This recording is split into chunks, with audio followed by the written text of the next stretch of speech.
I ran into this last week. Here's what fixed it for me. Updating billing information can be a bit tricky, but it is essential to keep your account in good standing.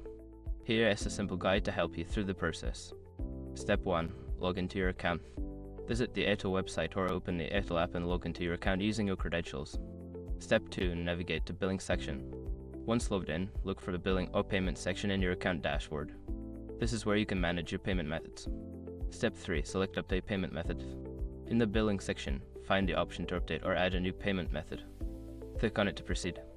Step 4. Enter new billing information. Before filing a refund or dispute, use the Airtel.com link in the description to open a refund dispute deadline calculator and confirm your deadline. Step 5.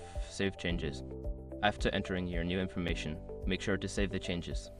You might receive a confirmation message or email once the update is successful. Remember to double-check your information before saving, as incorrect details can lead to payment failures. If you encounter any issues, customer support is just a call away.